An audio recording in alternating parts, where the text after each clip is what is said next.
दोस्तों फिर से एक और वही इंसिडेंट हो गया जो कि हमने जॉली एलएलबी में भी देखा था और एक एक्टर का भी देखा था कि उसने फुटपाथ के ऊपर गाड़ी चढ़ा दी थी। हालांकि जॉली एलएलबी मूवी उसी इंसिडेंट से ही बनी थी। यहाँ बात हो रही है पुणे के उस केस के बारे में जो कि 17 साल के लड़के ने किया है।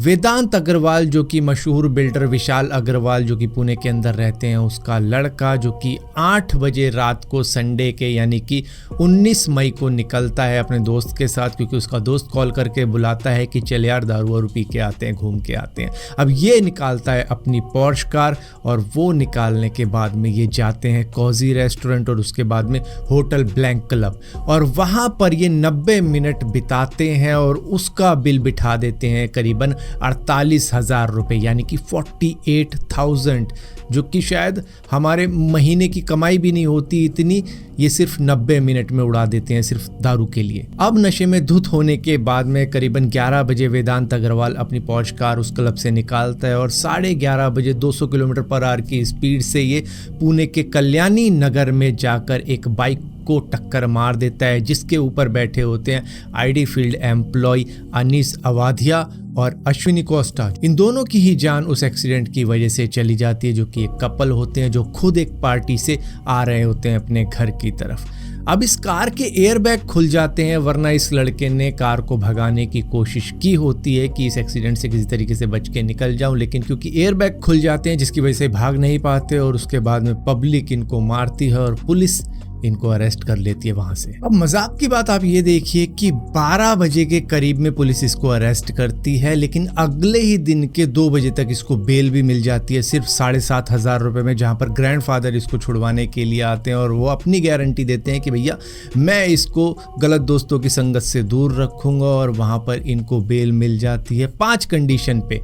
कि भाई एक तो तुम ट्रैफिक पुलिस के साथ में काम करोगे 15 दिन तक, एक ऐसे लिखना होगा तुमको एक्सीडेंट के ऊपर और अल्कोहल छोड़ने के लिए तुमको एक ट्रीटमेंट लेना होगा और अपनी काउंसलिंग भी करवा लेना घर में जाके। तो इतनी इजीली इसको सिर्फ कुछ घंटे के अंदर ही बेल मिल जाती है। अब क्योंकि ये लड़का 18 साल से कम उम्र का है, इसकी वजह से इसको इतनी ज़्यादा रियायत मिली है। हालांकि पुलिस चाहती है कि इसको एज ए एडल्ट ही ट्रीट किया जाए, जो कि 17 साल 8 महीने का ही है, तो मतलब 4 महीने ही कम है इसकी एज सिर्फ 18 साल होने से, जिसकी वजह से पुलिस फिलहाल के लिए डिमांड तो कर रही है। और ऊपर से ये भी पाया गया है कि इनकी जो पॉर्श कार थी उसका रजिस्ट्रेशन प्रॉपर तरीके से हुआ ही नहीं था, क्योंकि इन्होंने रजिस्ट्रेशन की फ़ी ही नहीं भरी थी, जिसकी वजह से उसके आरसी के पेपर वगैरह नहीं थे, लेकिन वो फिर भी रोड पे चल रही थी। अब यहाँ पर वैसे तो हमको सब कुछ गलत ही लग रहा होगा, लेकिन फिर भी 3 अरेस्ट हुए हैं, जिसमें 2 लोग वो हैं जो कि उन क्लब के मालिक हैं जिन्होंने 18 साल से कम एज के बंदे को अल्कोहल सर्व किया, और एक वेदांत अग्रवाल का फादर विशाल अग्रवाल। हालांकि उसने भागने का एक बहुत ही बढ़िया प्लान बनाया था कि अपने ड्राइवर को अपना मोबाइल लेके भेज दिया मुंबई, एक ड्राइवर को भेज दिया गोवा, ताकि पुलिस कंफ्यूज हो जाए कि ये कहाँ भाग रहा है। जिसके बाद में वो खुद जाके बस गया छत्रपति संभाजी नगर एरिया के पास में। ये अपने दोस्त की कार लेके गया था और ये वहां पर छुप गया और कुछ ही घंटों के अंदर इसने 4 सिम चेंज किए थे, सिर्फ अपनी लोकेशन ट्रेस ना करवा ले पुलिस से इसलिए। लेकिन ये फिर भी नहीं बच पाया, क्योंकि इसकी दोस्त की कार के अंदर जीपीएस लगा हुआ था, जिसकी वजह से उस जीपीएस से ट्रैक हो गया ये और पुलिस ने इसको वहीं पर जाके अरेस्ट कर लिया। लेकिन अब पैसे की गेम ये देखो कि पुलिस ने यहाँ पर culpable homicide not amounting to murder का केस लगाया कि भैया इसका इंटेंशन नहीं था किसी का मर्डर करने का, लेकिन फिर भी इसने 2 लोगों को उड़ा के मार दिया है। जबकि इसके ऊपर केस लगना चाहिए था कल्पेबल होमोसाइड का, क्योंकि उसको पता था कि जिस स्पीड में वो गाड़ी चला रहा है किसी से भी अगर टकराएगा तो उसकी जान जानी तय है। बट ये है ना कि वकील इतने ज़्यादा शातिर लगा दिए होंगे कि भाई फौज खड़ी है वकीलों की कि उन्होंने केस को इस तरीके से डाइवर्ट किया है कि केस कुछ अब इस तरीके का बना है। अब बात करते हैं उन 2 लोगों की जिनकी जान गई, जिनके सपने थे लाइफ के अंदर पता नहीं क्या क्या कर देंगे, जिसमें अनीस अवाधिया